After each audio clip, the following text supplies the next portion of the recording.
So in this video, I'll be discussing the Percy Jackson series as a whole, and just kind of giving my thoughts on it, and kind of concluding this chapter of the channel.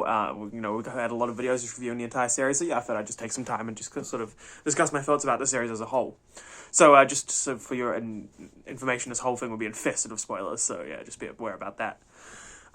So the first thing I want to talk about is the the sort of differences and similarities in my experience reading this series. Oh, sorry, listening to this. I listened to it this time, and I've read it in the past. So the experiences, the differences between when I read it as a kid and when I experienced it now as an adult.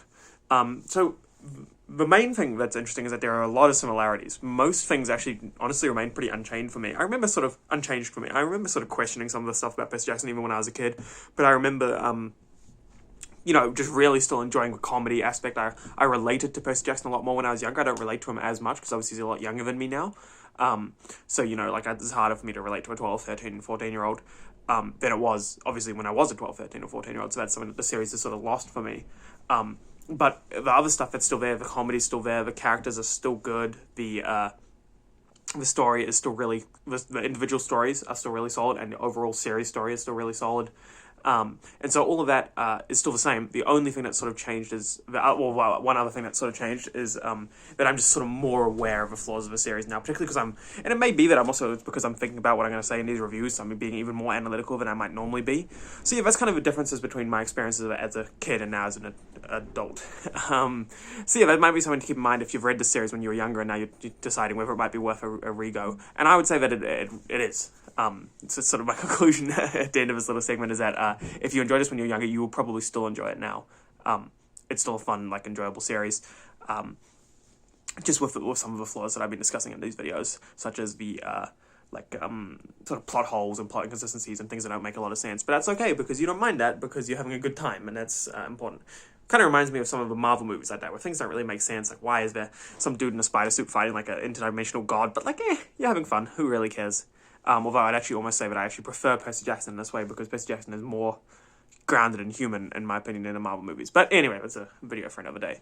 So the next thing I want to discuss sort of a trajectory of the books, as in which books are best, which books are worse. How does the series get better, does it get worse? So I think I would say that the series sort of it goes up and it has a bit of a dip, and then it goes up again. So I would say that the first book is really strong. The second book is also pretty strong. I really like the second book. The third book I think is a bit of a downturn. And then the fourth book is really good, and the fifth book is the best. So I'd say, if you sort of plot it on a graph, it would be up, a little dip, and then whoop. Because I really do think that the series finishes really strong. So if I were to just sort of say, and now I'm just going to talk about sort of the, the kind of overall series story, because obviously each book has its own plot, but I wanted to briefly take this time now to discuss the plot of the whole series. So the plot of the whole series, sort of in summary, is that Kronos is trying to come back, and Percy, through various missions... Sorry, I got the Rona. Percy, through various missions, is trying to prevent Kronos from coming back, but at the same time, we've got Percy's growing up, making friends, developing a relationship with Annabeth, meeting people, and experiencing home life as well, and trying to go to school. So that's sort of our series story. So if we were to... so I kind of presented a few different things there. So first of all, the Kronos story, and also when I bring up the Kronos story, that's also the Luke story as well. So Percy versus Kronos / Luke.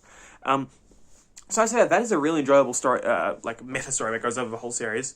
And I'd say that it starts well. It gets introduced to us nicely in the first book with Kronos being, a conniving dude who's trying to come back using Luke and stuff. And it's introduced to us well, and it ends well. At the, with the conclusion of Kronos being killed by Luke and stuff. And so I'd say that story of course of the whole series is actually really enjoyable and goes really well.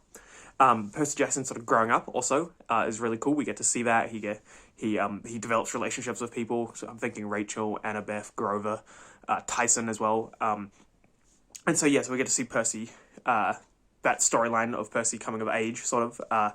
We get to see that explored, and that starts well, where we get Percy presented as a bit of an outcast, he can't fit in, and it ends well with him at the end. He's in a relationship with a girl, and he feels like he fits in somewhere, and he feels like he's made a difference. And so the sort of overall series story of the whole series, I would say, is really, really good. Is there anything else I wanted to discuss in this video? I think that's basically all I wanted to say, is that I wanted to put forward that my experiences with this when I was an adult are pretty similar to when I was a kid, but for a few small differences, and that I enjoyed the overall series story.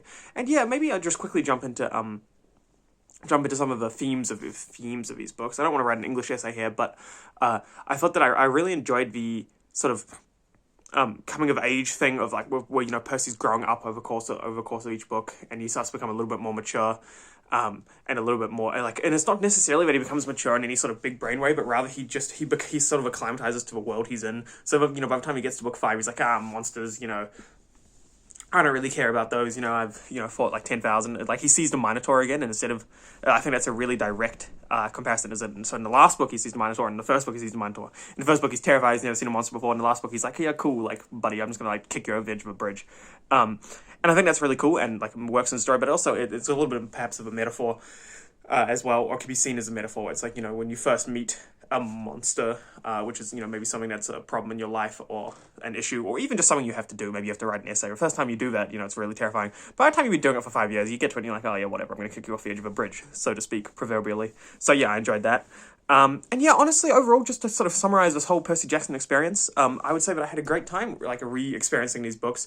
There was obviously a lot of nostalgia there, but I felt that even without the nostalgia, these books had a lot to offer me, and I really enjoyed them. So thanks very much for experiencing Percy Watch 2020 with Michael, and I'll catch you for some non-Percy Jackson related books sometime soon, I hope. Bye.